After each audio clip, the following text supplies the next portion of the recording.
Hi, Seane. Hi. Thanks for joining me today with Women Saving the World. Well, thank you very much. I'm happy to be here. Yeah, and so, I think you probably have an idea of kind of what I'm doing here, but overall, I was inspired by the Dalai Lama's quote that the world will be saved by Western women, and I wanted to bridge that conversation to sort of more of a global approach and really talk to different leaders in different movements that are embracing what it means to, find change on this planet and how we do that. And your work spoke to me. So I guess the first question I'd ask is, when you hear a statement coming from someone like His Holiness the Dalai Lama that the world will be saved by Western women, what comes to mind for you? Well, actually, as soon as you said it, the thing that popped into my head was the fact that Western women have more political opportunities than Eastern women do. I mean, obviously, as we know, women in some of these other countries are barely even recognized as citizens, don't have the right to vote, let alone be able to hold positions of power, and therefore they have no say in terms of policy.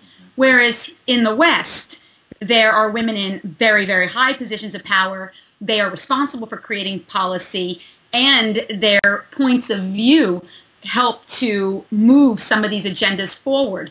So on one level, I think that that's, on a very practical level, I think that that's a very true statement. Western women will be responsible for helping to change the world. On another level, perhaps because we have more freedom and because in some ways we have more indulgence because of the amount of privilege we have, that women in our culture spend a lot of time reflecting, more time reflecting inward, have an opportunity to ask questions of themselves like, what is truth, what is love, what is God, who am I?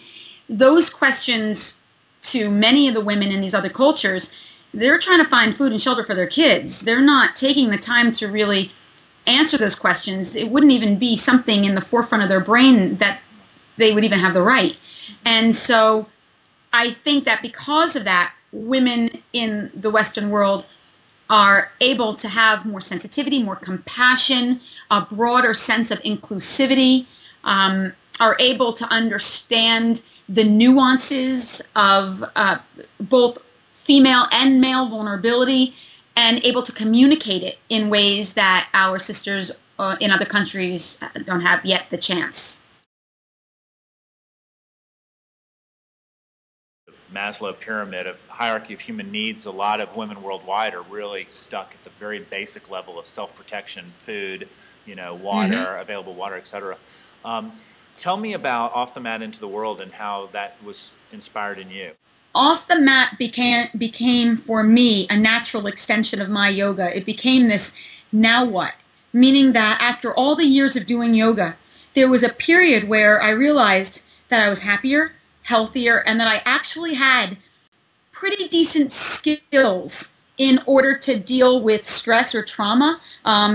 Sorry.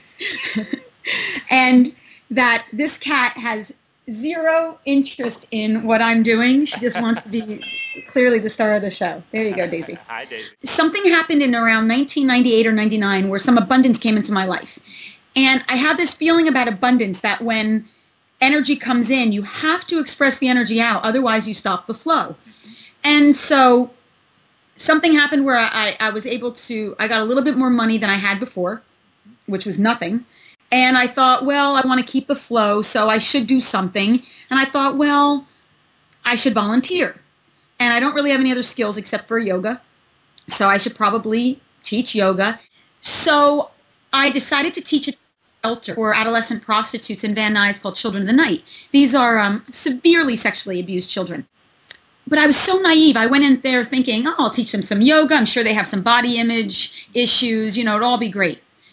Well, I went in there and was met by 15 of the most angriest, ill-mannered, shut down, rude children I've ever met in my entire life. And it was the longest and most horrifying hour that I'd ever spent.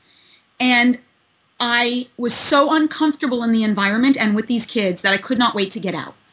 And finally, when that hellish hour was over, I left the shelter, went to my car, and I had all this judgment come up towards these kids and towards the system. I kept thinking these kids are just messed up and they're going to be popping out a bunch of other little cracked out mini prostitutes, and the system's going to continue, et cetera, et cetera. And I started to cry, and then it suddenly occurred to me that what I had actually met was 15 of my disowned self. That it was the part of my shadow self that I had denied. I'm shut down. I'm withdrawn. I'm angry. What I really am, though, was sad.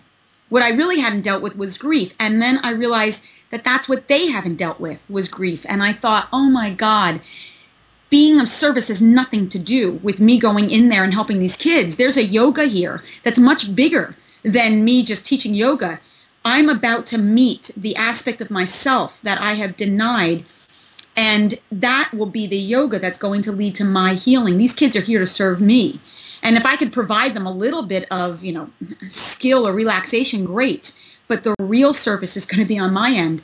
And so I knew that I had to go and meet those kids and meet my child and learn to love her and to understand the grief that existed within inside myself. And